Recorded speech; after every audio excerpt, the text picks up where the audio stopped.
Gigil na gigil. Injured Calvin Abueva. Gustong kalabanin ang Magnolia.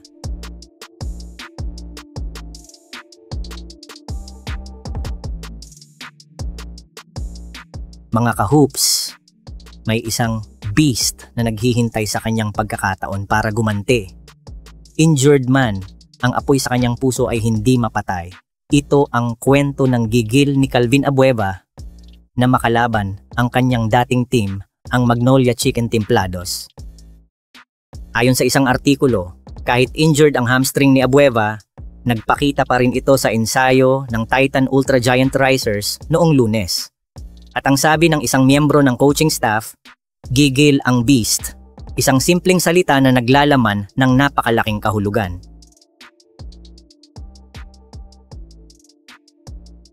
Bakit nga ba ganito ka-overwhelming ang kanyang gigil?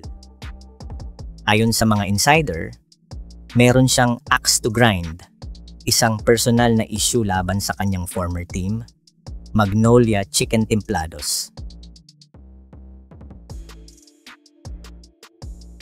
Alalahanin natin, si Abueva ay ipinang-trade ng Magnolia papuntang Northport na siya namang nakuha ng Titan Ultra.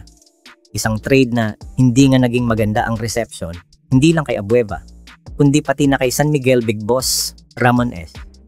At ang sabi pa ng source, basta ever since mag-takeover ang Titan, yung game against Magnolia, ang laging binabanggit ni Calvin. Teka, mabilis lang to, promise, quick trivia muna. At ngayon, ang ating trivia of the day, alam nyo ba na ayon sa source, gusto raw patunayan ni The Beast na siya ang totga ng Magnolia. Ano yon? Bastos ba yan? Ay, the one that got away. Pala. At hindi lang yun.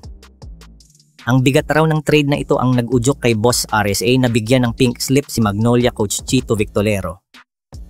Grabe ang impact ng pag-alis ng Beast. Pero may malaking hadlang, ang kanyang injury. Recurring problem ang hamstring at ayaw ipagsapalaran ng Titan Ultra iyon. Sabi ng coaching staff, if no green light, he can't play. Kahit na umiinom na siya ng 2 capsule ng Titan Ultra Energy Supplement bilang parte ng kanyang rehab. Oh, yun nga ang pangalan ng brand ng kanilang team. Kayo ha, hindi yung gel. Maganda naman ang takbo ng kanyang recovery. Nakakalakad na ng maayos pero ang kanyang range of motion ay limitado pa rin. Kaya talagang questionable siya para sa malaking laban sa Biyernes. Narito ang aking analysis, mga ka-hoops. May chismis pero hindi ako chismoso na baka bumalik si Abueva sa Magnolia pagkatapos ng 1 taon ayon sa PBA rules. Pero may bagong balakid. Isang official ng Titan Ultra ang nagsabi na gusto ng team owner na si Brian Calantok na sa kanila na mag-retire si Abueva. Kaya parang isang primetime teleserye ang nangyayari kay Calvin Abueva. Saan kaya siya mapupunta? Kaya mga ka-hoops, abangan natin kung maglalaro nga ba ang Beast sa Biyernes. Sa tingin nyo, dapat bang pilitin ng Titan Gel Titan Ultra na ipaglaro siya para makagante? O dapat pang magpagaling para sa mas mahahabang laban? I-comment nyo ang inyong opinyon. Paborito ko ang mga yan. Huwag kalimutang i-like, mag-subscribe, at i-ring ang bell para sa lahat ng PBA drama at action.